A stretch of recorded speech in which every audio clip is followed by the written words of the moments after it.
오늘은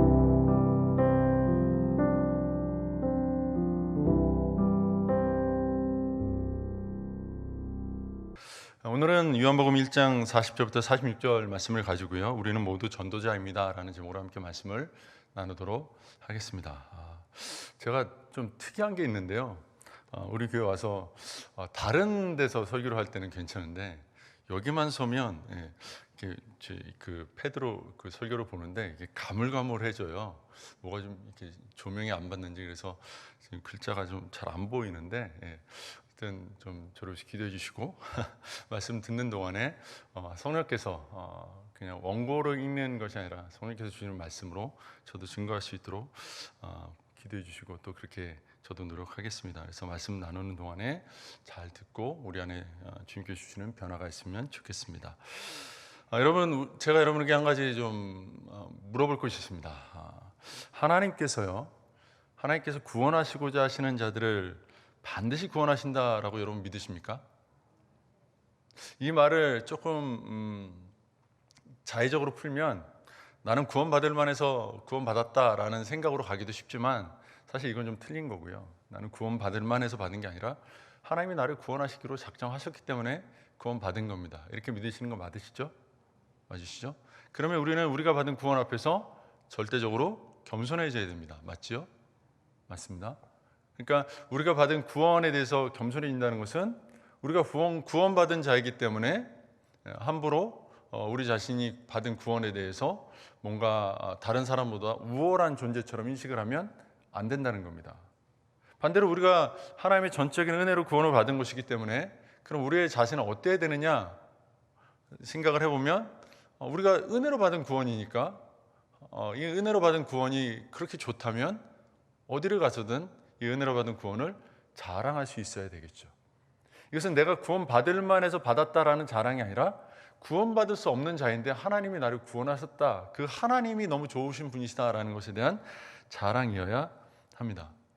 하나님은 그런데 그 구원하시기로 작정하시면 나 정도 되는 사람을 구원하시는 정도뿐만 아니라 정말 죽어 마땅한, 세상에 말할 때 정말 세상에서 없어져야 할 만한 사람까지도 구원하시기로 하시면 구원하실 수 있으시다라는 것에 대해서 여러분 동의하십니까? 우리가 생각하는, 머릿속에 떠올릴 수 있는 최악의 사람이라 할지라도 하나님이 그를 구원하시기로 작정하셨다면 그는 구원받아야 합니다. 여기에 동의할 수 있으신 거죠? 그렇죠? 이게 돼야 우리는 복음을 자유롭게 전할 수가 있습니다. 우리가 복음을 전할 때, 지금도 이제 단기 성교로 가 있습니다만은, 복음을 전할 때 우리가 오해하는 것 중에 하나는 복음을 전할 만한 사람들에게 전한다는 겁니다. 그러니까 나와 갈등 관계에 있거나 나와 사이가 안 좋은 사람에게는 복음을 전하기가 쉽지가 않다는 거예요. 그러니까 인간적인 마음에서 당연한 거죠. 관계적으로 최악의 상황에 있는데 그 사람에게 내가 웃으며 다가가서 예수 그리스도의 이름으로 그를 섬기며 그에게 복음을 나눈다? 이건 굉장히 어려운 일입니다. 그렇지 않습니까? 그런데 하나님은 그런 사람에게, 그런 존재인 우리에게 예수 그리스도 그 아들을 아낌없이 내어주셨고 그를 구원하셨습니다. 그런 그 하나님의 은혜에 힘입어 우리가 구원을 받았고, 그렇다면 우리는 그런 사람들에게까지라도 가서 복음을 전해야 합니다.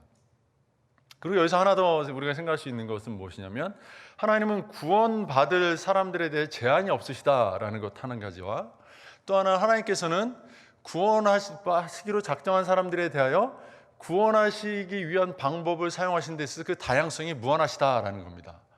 어떤 방법을 써서라도 그를 반드시 구원하신다라는 겁니다.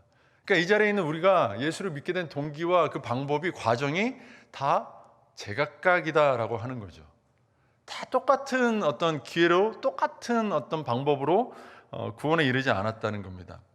우리는 이 사실을 간과하기 때문에 복음을 전하는 데 있어서 굉장히 단조로운 방식을 늘 택하고 단조로운 방식으로 사람을 걸러내며 우리가 전할 만한 사람에게 전할 만한 방법으로 복음을 전하는 그런 한계를 가지고 살아갑니다. 그래서 교회는 복음의 확장을 더 적극적으로 이루지 못하는 것일 수도 있습니다. 성도가 살면서 훨씬 더 많은 사람에게 복음을 전할 수 있음에도 불구하고 그러지 못하는 것인지도 모른다는 겁니다. 요한복음을 보면 이제 아직 1장이 안 끝났는데도 불구하고 안드레와 요한이 세례 요한의 소개로 예수님께로 보냄을 받았습니다. 그리고 그들은 예수님을 만나고 예수님께서 와보라 라는 말씀을 듣고 그들은 예수님의 제자가 되었습니다. 그리고 그 제자가 된 안드레가 이제 형에게 가서 베드로에게 내가 예수를 만났으니 와봐라 라고 해서 또 그 형 베드로를 데려다가 전도를 합니다. 또 빌립은요, 오늘 본문에 보면 주님이 갑자기 나를 따르라 해서 갑자기 주님을 따르게 됩니다. 그리고 그 갑자기 따르게 된, 사실 따르게 되었다는 표현도 없습니다. 나를 따르라 그랬더니 그 빌립이 갑자기 그 다음 절에 떡하니 나다나엘에게 가서, 친구에게 가서 내가 나사렛 예수를 만났다, 와서 봐라. 그 나다나엘이 또 와서 예수를 믿게 됩니다. 이런 일련의 과정들을 보면 하나님께서는 동일한 사람들을 써서 동일한 대상들에게 복음을 전하지 않습니다. 갑자기 주님을 만나기도 하고요, 주님이 직접 부르기도 하고요, 주님을 만난 사람이 불러 제끼기도 하고요, 자기가 따르던 스승이 보내서 예수를 믿기도 하고요. 사실 이런 다양한 방법들이 있기 때문에 우리가 구원을 받았다는 사실을 우리는 감사할 수 있어야 됩니다. 만약에 하나님께서 한 가지 방법을 고수하신다면, 한 가지 방법으로만 예수를 믿으라고 초청하신다면 그 방법에 응하지 않을 때 모든 사람들은 구원에 탈락할 수밖에 없습니다. 굉장히 끔찍하고 무서운 일이지 않습니까? 그러니까 하나님이 얼마나 좋으신 분이신가를 생각할 때 이 구원하시는 방법의 다양성만 봐도, 구원하시는 사람의 다양성만 봐도 우리는 하나님이 얼마나 좋으신가 하는 것을 깨달아 알 수 있습니다. 사실 교회에 억지로 남편을 끌고 데려왔어도 1년, 2년이, 3년이 지나도 예수를 안 믿는 사람들이 있지 않습니까? 그러던 사람이 갑자기 어느 날 아내 따라서 가정 모임에 나갔다가 거기서 믿는 그 다른 남편들을 만나서 교제하다가 은혜 받고 예수를 믿기도 하고요. 주일 오후에 그냥 교회 축구 모임 있으니까 한번 가봐 그래서 축구하러 갔다가 축구하는 모임에서 갑자기 은혜 받아서 예수의 사랑에 굴복되기도 합니다. 또 아내와 자녀들을 교회에 데려다 주다가 거기서 주차위원들하고 친해져 가지고 거기서 예수 믿고 변화되기도 합니다. 그러니까 교회 밖에서 주차 봉사하시는 분들은 그저 차만 잘 인도하면 되는 게 아니라 그 운전자들을 잘 인도하실 책임이 있는 거죠. 하여튼 여러 가지 방식으로, 또 빌립처럼 오늘 직접 예수님이 나를 따라라 라고 말씀하시는 것을 꿈이라든지 어떤 환상을 통해서 갑자기 보고 예수를 믿게 되는 경우도 있습니다. 또 때로는 교통사고로 당하거나 때로는 몸이 심하게 몸져 누워서 투병생활을 하는 중에 주님을 만나고 마음이 열려서 예수를 믿게 되는 경우도 있습니다. 기적적으로 믿는 경우도 많이 있죠. 그러므로 우리는 복음을 전하는 이제 그리스도인의 입장에서 늘 생각해야 될 것은, 우리가 복음을 전하는데 즉시로 그가 믿고 변화되지 않는다고 해서 이 강력한 사람 같은 이라고 지옥에나 가라 이런 마음을 품어서는 안 된다는 겁니다. 우리가 잡았던 또는 잡으려고 했던 그 손을 절대로 그냥 놔버리는 일이 있어서는 안 됩니다. 내 방법으로는 통하지 않지만 하나님의 방법으로는 다른 방법들을 통하여 얼마든지 구원받을 수 있다는 사실을 믿고 끊임없이 씨를 뿌려야 하는 겁니다. 지금 우리가 이제 그 농어촌 그 선교 가 있지 않습니까? 근데 저도 이제 낙도 선교나 농어촌 선교라면 꽤 많이 가본 사람이거든요. 제 기억으로 지금 새도 이렇게 잘 기억이 안 나는데 25번 이상은 갔습니다. 그러니까 경력이 적지는 않은데 가서 보면 정말 안 믿을 분들은 안 믿습니다. 한 군데를 여러 번 가도 안 믿는 분들은 정말 안 믿더라고요. 한 분이 매년 제가 가가지고 예수 믿으라고 했더니 할아버지 한 분이 저를 너무 싫어해가지고 제가 한 번 전하고 그 다음에 여름에 가고 겨울에 가고 여름에 가고 겨울에 계속 갔거든요. 제가 나타나면 할아버지가 이제 좀 이렇게 막 좀 경악을 하는 거예요. 저 꺼지라고, 너 오지 말라고. 제가 매 그 할아버지 따라다니면서 예수 믿으라고 그랬더니 너무 싫다고, 저 보기 싫다고. 저는 한 가지 방법만 쓴 거죠. 한 번은 그 할아버지가 저를 너무 싫어해서 가까이 가지 못하고 논에서 이제 일을 하고 계시길래 논 이제 그 구석탱이에서 쭈그려 앉아가지고 계속 할아버지 예수 안 믿으면 지옥 가요. 예수 믿어야 돼요. 예수 믿으세요. 예수 믿으면 얼마나 좋은지 몰라요. 계속 나불나불 거리고 있었더니 오전 내내 그랬거든요. 할아버지가 화가 났나 봐요. 낯을 두고 저를 쫓아오셔가지고 막 도망가면서 할아버지 예수 믿으셔야 된다고. 그리고 도망갔던 기억도 납니다. 끝까지 안 믿으셨어요. 제가 그때는 너무 어려가지고 방법을 몰랐던 거죠. 어떻게 접촉해야 되는지, 어떻게 그런 분들의 마음을 만져야 되는지. 그렇지만 포기하지 않았으니 또 누군가 가서 그분에게 씨를 뿌려서 예수 믿었겠죠. 예. 그렇게 우리는 어쨌든 복음에 손을 놓으면 안 되는 겁니다. 우리는 전도할 때 기억해야 될 게 있어요. 뭘 기억해야 되냐면 주님이 하신 말씀 중에 부자가 천국 가는 게 낙타가 바늘길을 통과하는 것보다 어렵다고 그랬거든요. 우리가 전하는 그 사람이 천국에 들어가는 것이 낙타가 바늘길을 통과하는 것보다 어려운 일일 수 있다는 것을 우리는 늘 기억하면서 복음을 전해야 한다는 거죠. 그래서 우리는 요한복음 6장 37절 말씀을 늘 기억하면서 위로받으면서 복음을 전해야 됩니다.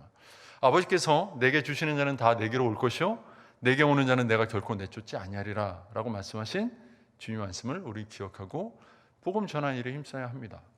그리고 복음 전하는 그 일을 감당하고 있는 자들에 위해서 기도해야 됩니다.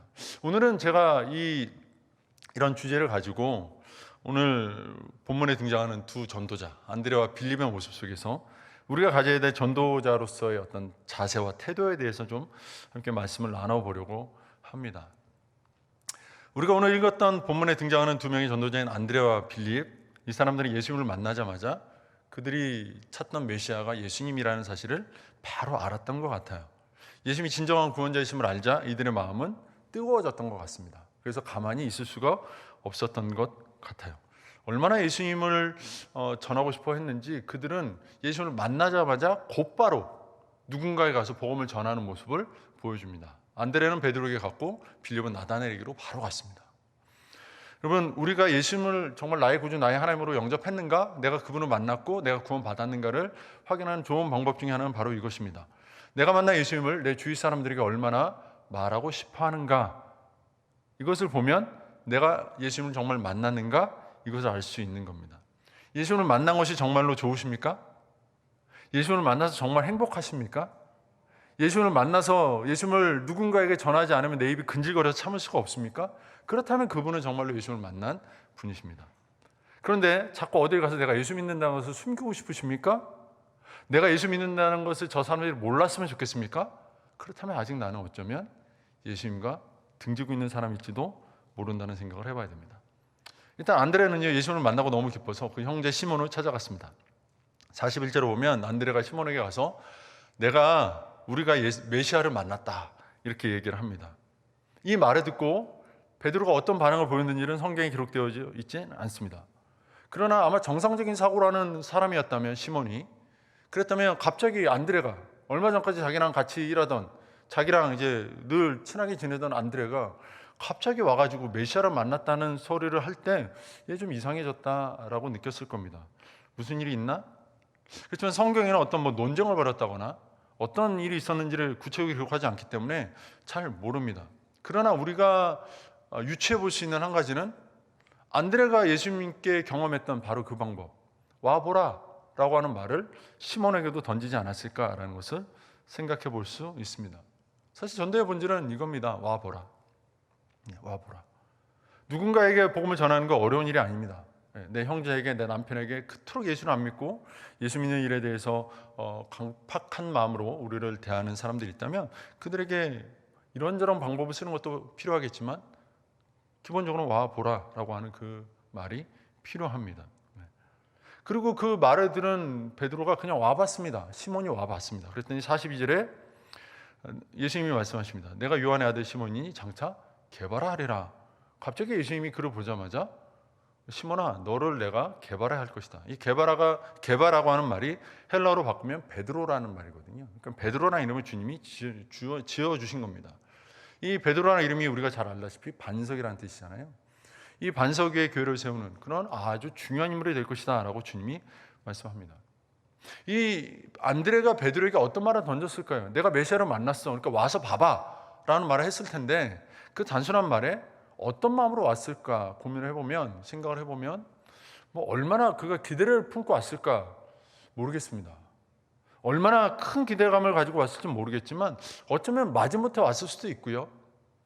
당시에 너무 오랫동안 메시아를 기다려온 이스라엘 사람들의 입장에서는 갑자기 메시아가 짠하고 나타났겠어? 라는 생각을 해볼 수도 있었을 겁니다. 근데 오자마자 주님이 갑자기 그의 이름을 바꿔주십니다. 그리고 베드로는 그 이후에 예수님 앞에 굉장히 놀라운 예수님이 제자로 변화되고 예수를 믿는 사람으로 변화되고 하나님 나라, 하나님 교회에 굉장히 놀라운 기초석과 같은 사람으로 쓰여지게 됩니다. 안드레가 이것을 알았을까요? 저 베드로가 장차 그렇게 될 사람이다 라고 알았을까요? 베드로가 그럴 만한 자질이 있는 사람이었을까요? 우리는 알지 않습니까? 베드로는 그냥 어부에 지나지 않았습니다. 무식한 사람이었습니다. 그럼에도 불구하고 그가 왔을 때 주님은 그를 만나주셨고 그를 특별한 이름으로 불러주셨고 그를 그 일에 합당한 교회 기초석과 같은 반석과 같은 사람으로 변화시켜 주셨습니다. 우리는 이걸 보면서 한 가지 도전을 받아야 되죠. 우리가 아는 어떤 사람이 베드로와 같을 수 있다는 사실을 알아야 됩니다. 그리고 우리가 그에게 해줄 수 있는 말은 안드레가 예수님께 들었던 단 한마디 와보라라는 말밖에 없을 수도 있다는 사실입니다. 우리는 사실 이 방법을 써보지 않지 않습니까? 저 같아도 어디 전도를 나가면 와보세요 이렇게 하지 않습니다. 뭐 이렇게 사형리라든지 뭐 어떤 그 복음을 전하는 어떤 방법들을 가지고 어떻게든 세련되게 복음을 전하려고 굉장히 애를 씁니다. 그런데 안드레가 무슨 말을 했을까 고민을 해보면 할 수 있는 말이 없어요. 너무 바로 갔기 때문에. 성경 본문을 보면 그냥 바로 갔기 때문에 예수님이 날 보고 와보래더라, 너도 한번 와볼래? 이런 정도 말밖에 없는 거죠. 여러분, 그런데 그 말을 듣고 따라온 그 사람이 베드로였습니다. 아니, 베드로였던라기보다는 시몬이었는데 베드로가 되는 사람이었습니다. 여러분, 이 놀라운 은혜를 여러분이 누릴 수 있습니다. 여러분이 복음을 전하는 그 한 사람이 그런 사람일 수 있다는 겁니다. 그러므로 우리는 복음을 전하는 일을 쉽게 멈춰서는 포기해서는 안 됩니다. 그리고 우리가 전하는 그 방법이 너무나 단순하고 너무나 때로는 무식해 보이고 또 때로는 이렇게 멋없어 보일지라도 그것을 사용하며 주저함이 있어서는 안 되는 것입니다. 제가 이제 교회에 이제 오래 있다 보니까 교회 안에서 무슨 전도의 방식들이 계속 바뀌어요. 제가 청년 때는요, 사형리만 하면 됐습니다. 사형리. 사실 그 사형리도 어려워가지고 그 사형리 안에 나오는 성경 구절 외워가지고 시험 치고 교회에서 막 청년 때는 목사님한테 혼나고 막 이랬거든요. 시험 쳐가지고 점수 공개하고 막 혼나고 뭐 유태신 몇 점 막 이렇게 창피해하고 막 목사님이 지목하면 일어나서 막 성경 구절 줄줄 외워야 되고 막 이러면서 외웠거든요. 그러고 났더니 이제 사형리를 쓰고 나갔는데 낙도 성결 갔더니 어르신들이 글을 모른다고 이제 글 없는 책이라고 혹시 아시는지 모르겠어요. 이렇게 겉에 표면은 녹색으로 돼 있고 뭐 안쪽은 뭐 이렇게 그 금색, 뭐 검은색, 흰색 뭐 이렇게 있는 그런 그 책이 있습니다. 예. 그 빨간색도 있고요. 그 책으로 이렇게 색깔로 막 설명하는 게 있습니다. 예수님이 오신 이유를 설명하고 예수 믿으시겠어요? 뭔가 세련돼 보입니다. 그런 거 배웠거든요. 좀 있으니까 그런 걸 안 통해 그러면서 관계전도 해야 돼. 사람들을 초청에다가 하는 무슨 알파코스니 무슨 뭐니 막 이런 거 하더라고요. 네. 그리고 요즘은 또 뭘 하는지 모르겠습니다. 하여튼 너무 많습니다. 그 중간에 또 뭐 그런 게 있었군요. 무슨 고구마 전도니 뭐 이러면서 뭐 찔러봐야 된다. 뭐 그러면서 막 하고 점점 뭔가 전도를 위한 세련된 방법들이 막 동원되고 있는데요. 근데 성도는 줄어갑니다. 복음의 능력은 떨어졌습니다. 분명히 약화됐습니다. 교회가 일단 공식적인 통계적으로도 성도의 수가 줄었습니다.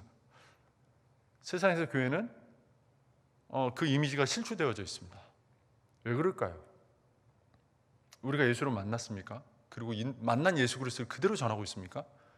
이 단순한 진리에서 우리는 한번 시작을 해봐야 될 것 같습니다. 고민을. 나는 예수를 정말 만났는가? 내가 만난 예수를 그대로 전하고 있는가? 그대로 전하지를 못해서 뭔가 세련되게 포장할 줄을 몰라서 전하지를 못하고 있는 것은 아닌가? 한번 생각을 해봐야 될 것 같습니다. 그러면 이런 그 복음 전하는 방식을 안드레는 어떻게 감당했을까를 우리가 좀 한번 생각을 해봐야 될 것 같아요.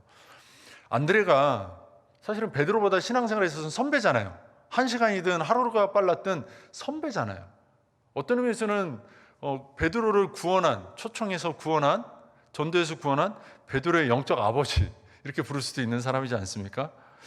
자, 그런데 베드로는 오자마자 갑자기 시몬에서 베드로 개바로 이름이 바뀌고 예수님의 대단한 축복을 받고 막 난리가 났습니다. 그런데 안드레는 성경에서 별로 드러나지 않습니다. 부각되는 사람이 아닙니다. 분명히 저 베드로를 내가 전도했는데 주님은 베드로를 아끼십니다.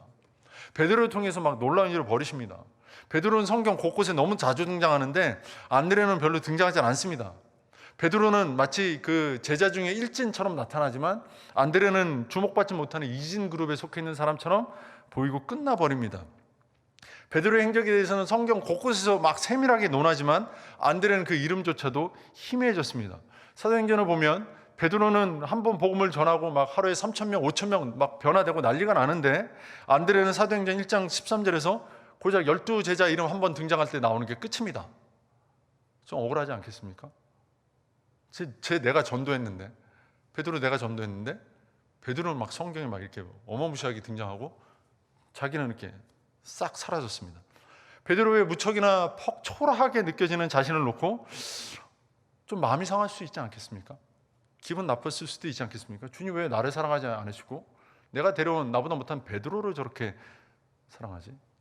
내가 데려온 베드로는 저렇게 앞서가는데 나는 지금 이렇게 묻혀지고 있는 데서 질투가 일어나지 않았을까요? 잘 드러나지 않는 그런 상황 속에 살아있던 안드레의 마음이 어땠을까요? 그렇지만 성경을 보면 이 안드레는 잘 드러나지 않지만 계속해서 뭔가 열심히 뛰어다녔던 흔적들을 발견할 수 있습니다. 요한복음 6장에 보면 오병이어 사건에서 그가 물고기 2마리, 보리떡 5개를 가지고 있는 그 소년을 예수님께로 인도하는 중요한 역할을 합니다. 5,000명이나 되는, 사실 그게 어른들의 숫자라고 그러잖아요. 아이들, 여자들, 노인들까지 치면 2만 명 정도 될 거라고 보통 얘기하는데 그 2만 명 속에서 어린아이 하나를 주목한다? 그리고 그 아이가 가지고 있는 그 작은 소유물들을 주목한다? 그래서 그를 예수님께로 데리고 온다? 이것도 사실 굉장히 어려운 일 아닙니까? 이 초라한 걸 주님께 가지고 나오는 것, 그리고 그 아이를 찾아내는 것, 그건 굉장한 열심과 뭔가 노력이 아니면, 꾸준함이 아니면 할 수 없는 일이지 않습니까? 근데 안드레는 그런 걸 해내는 사람이었다는 겁니다. 우리가 복음을 전할 때 초라해 보이는 한 사람에게 복음을 전할 수 있느냐? 안드레와 같은 마음을 가지면 가능합니다. 내가 알아주는 것을 당하지 않아도, 주님이 나를 알아봐 주지 않으셔도, 제자들 중에서 자기가 뭔가 뒤처지는 것 같아도 나는 내 주님을 위해서 성실하게 꾸준하게 나의 삶을, 나의 복음의 길을 걸어가려 한다라는 그 마음가짐을 그는 늘 가지고 살았던 겁니다. 그리고 주님이 처해 있는 그 상황에서, 주님이 만나 있는 그 상황에서 주님께서 전하시는 복음에, 주님께서 행하시려고 하시는 그 일에 조금이라도 유익이 되고 도움이 되려면 나는 무엇을 해야 될까를 늘 고민하고 찾았던 겁니다. 오병이어 같이 작은 것 하나라도 그는 놓치지 않았고 이거라도 주님께 가져가 봐야 되겠다라고 하는 그 마음에 부끄러움이 없었던 겁니다. 어쩌면 민망했을지 모르지만 그는 그 부끄러움을 개의치 않으시고 우리를 찾아오시는 주님처럼 그 부끄러움을 개의치 않고 그 어린아이를 주님께로 인도했던 겁니다. 그 결과 2만 명이나 되는 사람들이 먹고 남았죠. 이런 삶을 우리가 살아가야 한다는 겁니다. 이런 복음을 전하는 자세를, 신앙하는 자세를 우리가 가져야 된다는 겁니다. 또 그는 요한복음 10장에서 보면 헬라 사람들이 예수님을 만나려고 찾아왔을 때 그 사람들을 예수님께로 조용히 인도하는 역할도 합니다. 언제나 그는 조용히 뒷전에서 주님을 만나고자 하는 사람을 주님께로 인도하는 그런 역할들에 충실했습니다. 이것이 오늘 우리 성도들에게 요구되는 모습이지 않을까라는 생각을 해봅니다. 교회 안에서 스포트라이트를 받고 뭔가 부각되고 나타나 보이고 멋져 보이는 그런, 앞에 나서 간증하고 막 노래하고 찬양하고 이런 데만 초점을 맞출 것이 아니라 전혀 보이지 않고 아무도 주목하지 않지만 은밀한 중에 아무도 알아주지 않는 그 중에 내 주님을 위해서, 날 구원하신 그 주님께서 또 구원하기 원하시는, 찾으시는 그 한 사람을 위해서 사용되어지는 한 사람이 바로 나의 길을 원하는 그런 삶을 우리가 살아간다면 주님이 얼마나 기뻐하실까? 우리에게 그런 신앙 인격, 그런 신앙의 태도와 자세가 있다면 주님이 얼마나 기뻐하실까를 생각해 봅니다. 1858년 보스턴 어느 교회에 킴볼이라고 하는 주일학교 교사가 있었습니다. 이 킴볼이라는 주일학교 교사가 구두방에 일하는 학생을 찾아가서 성경을 가르쳤어요. 이 구두방에 일하던 학생이 누구였냐면 19세기 후반에 미국과 유럽을 뒤흔든 세계적인 복음 전도자였던 D.L. 무디라는 아이였습니다. 그냥 어느 한 평범한 주일학교 교사가 그냥 눈에 보이지 않는 구두방에서 일하는 작은 소년 하나를 가르쳤는데 그 소년이 엄청난, 역사상 가장 위대한 전도자라고 꼽히는 D.L. 무디를 가르친 교사가 되었습니다. 그렇게 될 줄 알고 가르쳤겠습니까? 아무도 알아주지 않지만 구두방 소년까지 챙기냐라는 말을 들었겠지만 그렇게 한 거죠. 자, 이 D.L. 무디가 21년 뒤에는 런던에서 집회를 열었는데 그때 참석한 메이어라는 사람이 무디의 설교를 듣고 그와 절친한 친구가 됐습니다. 이 메이어가 미국으로 건너가서 한 대학에서 집회를 열었는데 그 집회에서 체프먼이라는 사람이 회심을 했습니다. 이 체프먼이라는 사람이 한 야구 선수에게 복음을 전했는데 그 빌리 썬데이라는 사람입니다. 이 사람도 꽤나 유명한 전도자인데 사실 우리에게는 그렇게 익숙한 전도자는 아닙니다. 네. 이 빌리 썬데이가 나름 메이저리그에서도 기록이 있는 사람이에요. 도루가 한 시즌에 71개를 한 사람이거든요. 한 시즌에 71개 도루 굉장한 겁니다. 홈런을 하나도 못 쳤어요. 그런데 도루만 71개 친 한 이런 사람인데 이 사람이 3만 명 이하의 도시에서 집회를 열었다 그러면 그 도시의 22%가 예수 믿는 사람이 되는 그런 놀라운 그 전도자였어요. 근데 모르죠. 이 사람 우리 모르죠. 근데 이 사람이 한 마을에 갔습니다. 샬럿이라는 마을에 가서 3주 동안 집회를 했는데 그 집회의 결신자가 딱 한 명 나왔습니다. 12살짜리 소년 한 명. 근데 이 사람이 누구였냐면 이 소년이 나중에 22억 명에게 복음을 전하는 빌리 그레함입니다. 사실 이 복음 전한 사람들이 내가 복음을 전하는 이 사람이 누구일지 알고 전했겠습니까? 아무도 모르죠. 한 사람, 한 소년이라서 실망했겠습니까? 모르겠습니다. 전도자의 입장에서는 실망할 만도 하죠. 그렇지만 복음이 전해졌을 때 하나님은 그 한 사람을 어떻게 썼는지 알 수 없습니다. 놀라운 복음 전도자로 쓰기도 했을 것입니다. 또 무디가 전한 사람 타고 빌리 그레함만 나온 게 아닙니다. D.L. 무디의 영향을 받아서 회심한 많은 사람들이 또 복음의 영향을 받은 사람들이 조선의 선교사로 헌신했다는 것은 유명한 이야기입니다. 역사적인 사실입니다. 그래서 오늘 우리가 복음을 듣고 있는 겁니다. 한 주일학교 성경교사가 복음을 전한 한 구두방 소년이 이 한국의 이 엄청난 교회를 일으킨 그런 시조격이 되었다? 알았을까요? 우리는 그런 거 모르잖아요. 그러니까 우리가 오늘 해야 될 일은 무엇입니까? 알든지 모르든지 우리가 눈으로 보아지고 주목하여지는 그 한 사람에게 복음을 전할 수 있는 그 태도가 중요한 겁니다. 주님이 아시면 족한 것 아닙니까? 주님이 알아주시면 되는 거 아닙니까?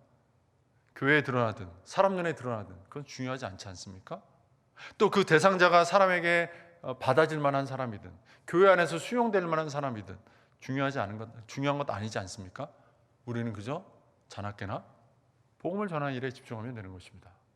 그런 마음가짐으로 복음을 전할 수 있고 또 내가 복음을 전한 그 사람이 나보다 더 앞서가는 신앙이 되고 그리스도인이 될 때 박수침이 기뻐할 수 있는 안드레와 같은 그런 마음이 있다면 또 그 마음이 나를 구원하신 내 주님께서 원하시고 찾으시는 한 사람을 위하여 찾아내기 위하여 내가 주님께서 하시고자 하시는 그 일을 위하여 나도 참여하리라라고 하는 그런 동기에서 비롯된 거라면 주님이 얼마나 기뻐하실까요? 우리는 이 마음을 가지고 우리의 신앙격을 세워가야 될 줄로 믿습니다. 여러분 또 한 사람 빌립이 오늘 등장합니다. 이 빌립은 오늘 본문을 보면 그냥 제가 볼 때는 그래 보여요. 약간 좀 적극적이지 못한 사람 같다는 생각이 듭니다. 좀 저랑 비슷한 과가 아닐까라는 생각이 들어요. 적극성은 좀 떨어집니다만은 뭔가 준비성은 좀 있는 사람. 내가 꿀리지 말아야 되겠다. 약간 이런 마음이 있는 거죠. 그는 43절에 보면 나를 따르라 라고 하는 주님의 말씀 듣고 그냥 따른 것 같아요.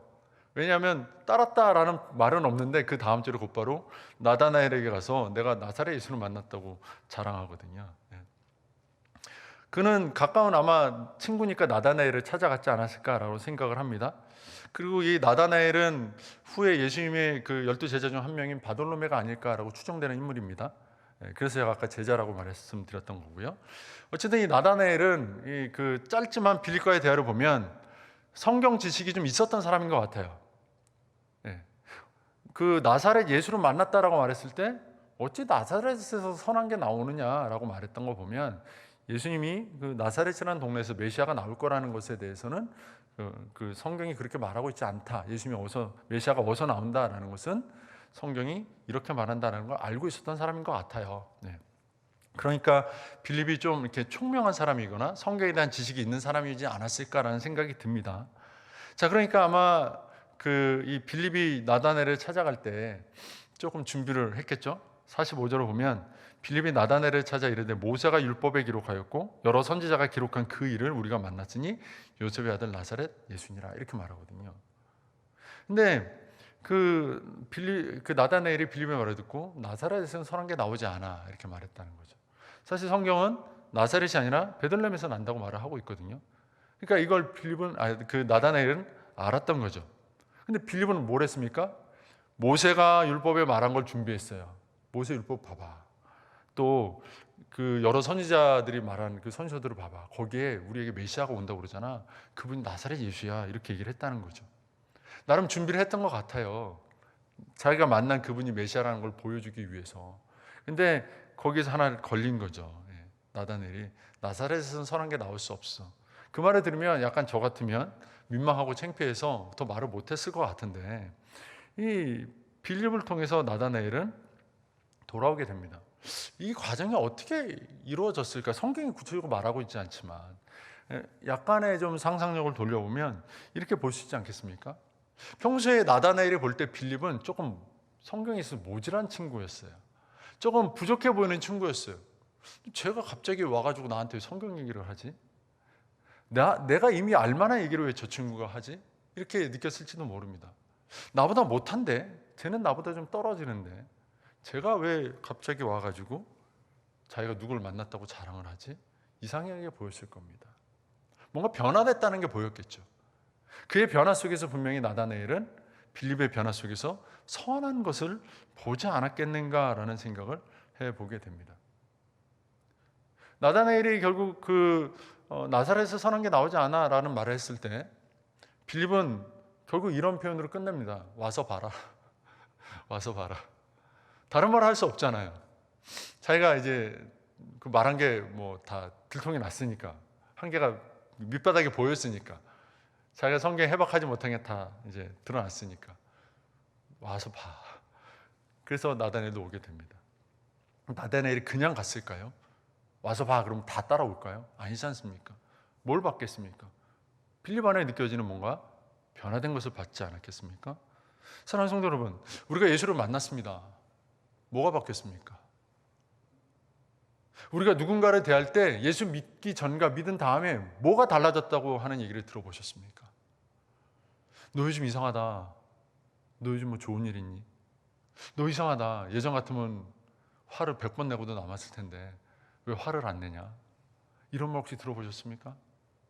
여러분이 예수를 믿고 은혜를 받았을 때 여러분의 남편이, 여러분의 아내가 여러분에게 당신 왜 그래? 라는 말 하는 거 혹시 들어보셨습니까? 사실 저도 잘 못 듣는 얘기를 제가 이렇게 하려니까 부끄럽지만 여러분 그런 말 들어보셨습니까? 우리가 한번 생각을 해봐야 되지 않겠습니까? 네. 이상하다. 어제 만났던 빌립이 아니야 얘는. 내가 좀 전까지 알던 빌립이 아니야. 이 안에 뭔가 다른 게 있어.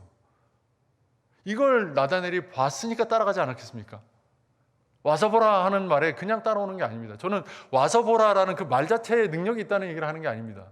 우리가 예수를 만난 그 만남에서 능력이 있는 겁니다. 우리가 만난 그 예수님이 내 안에 거하실 때 그 예수님으로 말미암는 능력이 우리 안에 있다는 겁니다. 내가 예수를 만나고 그 예수를 믿게 하신 그 성령이 내 안에 거하시기 때문에 그분의 능력이 내 안에서 나타난다는 겁니다. 예수의 인격이 내 안에 나타나게 되고 성령의 능력이 내 안에 나타나게 될 때 그때 우리가 가서 와서 보라라고 하는 그 단순한 말 한마디도 능력 있게 뭔가 다르게 그들에게 들릴 수 있다라고 하는 것입니다. 그러므로 우리는 예수 그리스도를 만나서 변화된 인격이 있는가에 대해서도 한번 고민을 해볼 필요가 있다는 겁니다.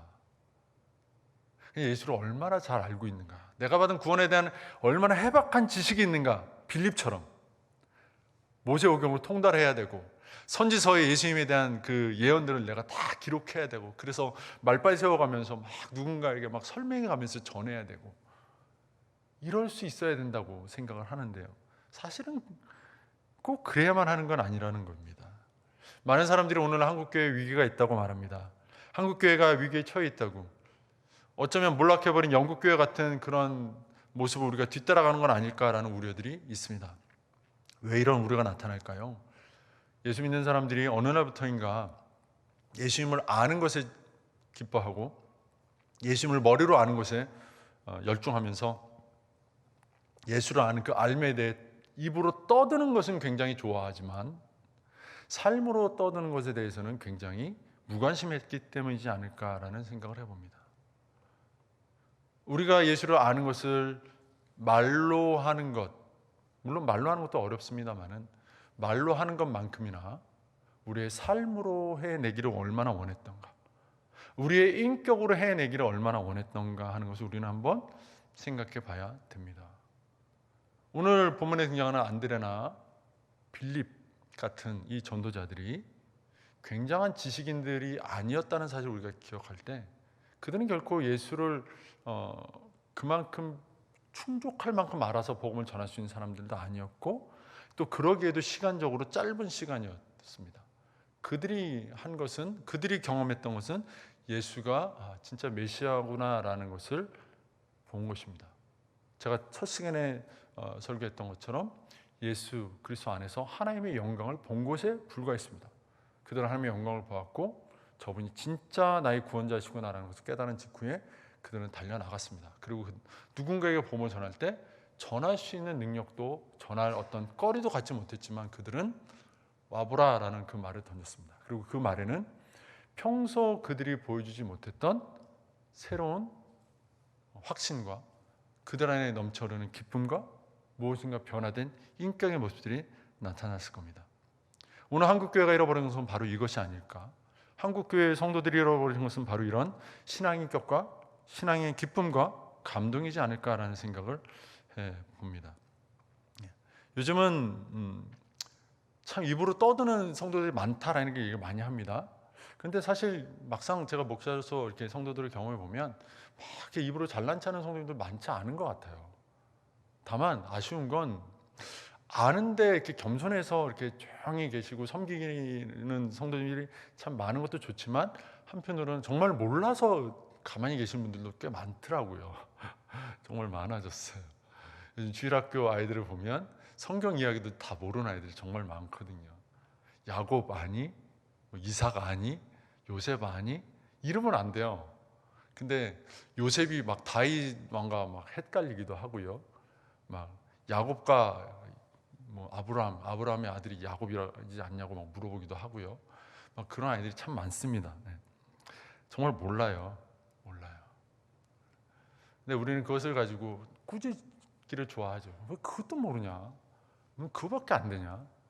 근데 그 아이들 안에 예수 믿는가에 대한 것은 물어보지 않아요. 너 예수를 만났니? 예수 그리스도가 네 안에 있니? 예수 그리스도를 만나서 너는 어떤 변화가 있니? 예수 그리스도를 믿는 사람답게 너는 어떤 삶을 살고 있니? 너의 인격은 그분의 인격을 닮아가려고 힘쓰고 있니? 여기서부터 우리는 출발하지 못하고 있습니다. 알아도 주님 예수 그리스도를 중심에 놓고 아는 것이 아니고, 또 그 아는 것이 또는 그보다도 못하고, 그러면 우리는 복음 전할 수 없다고 생각을 해버립니다. 저는 알아야 된다는 얘기를 하고 싶지만 그 이전에 예수를 만났으면 좋겠습니다. 그 안에 하나님의 영광을 보았으면 좋겠습니다. 예수 그리스도가 나의 구원자, 나의 하나님이라는 사실을 여러분 다 믿는다고 하지 않습니까? 제가 처음에 물어봤을 때 다 믿는다고 하지 않습니까? 지금도 믿으시죠? 예수 그리스도가 나의 구주, 나의 하나님이신 것을 믿으시죠? 혹시 이 가운데 예수 그리스도가 나의 하나님, 나의 구원자이심을 믿지 못하는 분들이 있다면 성령께서 그분들의 마음에 믿음 주시고 믿게 되시기를 축원합니다. 근데 믿으신다면 거기서부터 한 걸음씩 출발하셨으면 좋겠습니다.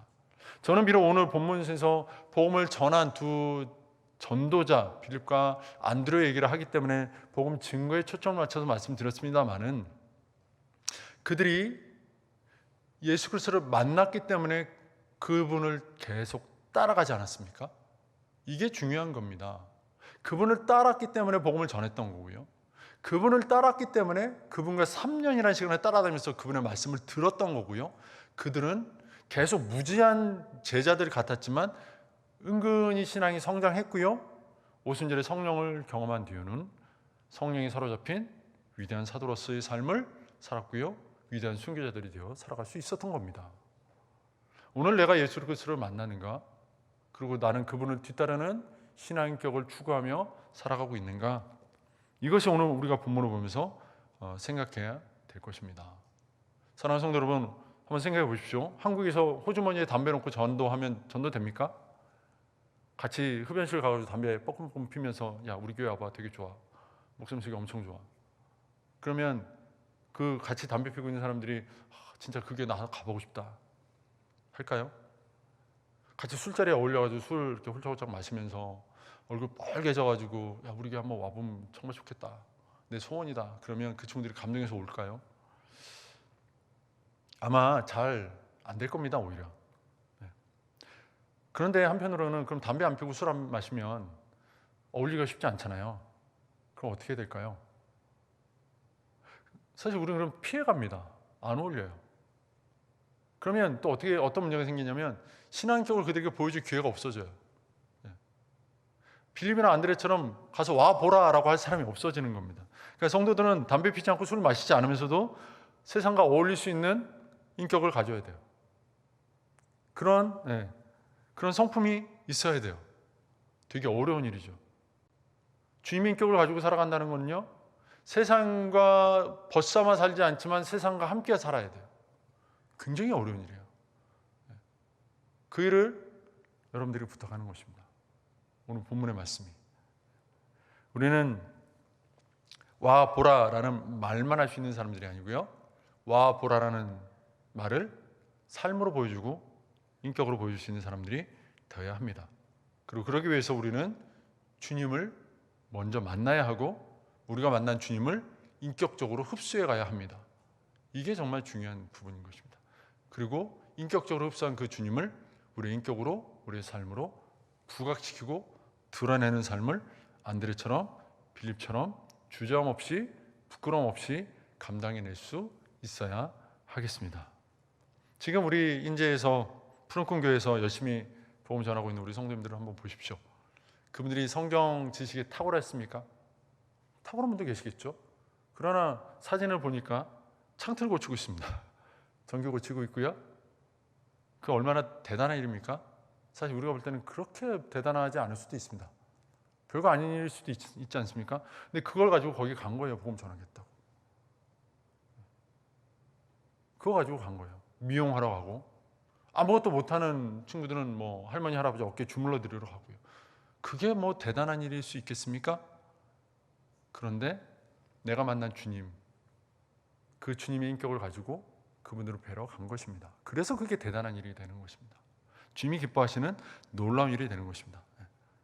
그 수고로운 섬김 속에서, 그 속에서 그들의 신앙이 크게 드러나고 있는 것입니다. 그래서 주님이 기뻐하실 만한 일이 되는 것입니다. 사랑하는 성도 여러분, 우리가 어디에 있든지, 어느 순간에 처해 있든지, 그곳에서 주님의 인격을 닮아서 주님의 그 말씀과 주님의 구원, 그 은혜를 우리의 삶으로, 인격으로 드러낼 수 있는 그런 아름다운 삶을 살아가시는 저와 여러분들 되시기를 주님의 이름으로 축원합니다. 같이 한번 기도하겠습니다. 하나님, 빌립처럼 안드레처럼 지혜도 없고 배운 것도 없고 말할 줄도 모르고 부족하지만, 주님을 안 시간도 짧고 주님에 대한 이해도 부족하지만, 그럼에도 불구하고 내가 만난 주님이 참 주님이시고 나의 구주시고 나의 하나님이시고 나의 주인이시기에 내가 내 주님을 닮아가기를 원하고, 내가 그 주님의 인격을 내 인격으로 삼기를 원하고, 주님의 인격을 내 인격으로 흡수하여 세상 속에서 내 인격의 중심이 되시는 주님, 내 삶의 중심이 되시는 그 주님을 너도 와서 보라 라고 단순하게 전할 수 있는 그런 용기 있는 성도들 될 수 있도록 주님의 은혜를 베풀어 주옵소서. 우리의 삶이 이제 이후로 주님을 닮아가는 삶이 되어서 그 주님 닮아가는 그 순간순간에 기쁨을 누리며 신앙에 만족하며 주님께 영광 돌리는 삶을 살기로 다시 한번 결단하며 나아갈 수 있는 우리 모든 성도들 되도록 축복하여 주옵시고, 그런 삶을 살아갈 때 세상에 여러 방해와 핍박과 억압들이 있을지라도 담대히 맞서며 겸손히 따라갈 수 있는 믿음의 용기 주시는 성령과 함께 나아가는 성령 충만한 우리 성도들 되게 하여 주옵소서. 또 특별히 푸른꿈 교회에서 생각하고 있는 우리 사랑하는 동역자들, 우리 사랑하는 교우들, 그들의 헌신과 수고와 복음 증거하는 그 일에 하나님 큰 은혜를 내리사 그 안에 성령의 역사와 성령의 충만함이 있어 그 땅이 복음화되어지는 아름다운 역사도 허락하여 주기를 간절히 바라고 원하오며 예수님의 이름으로 기도합니다. 아멘.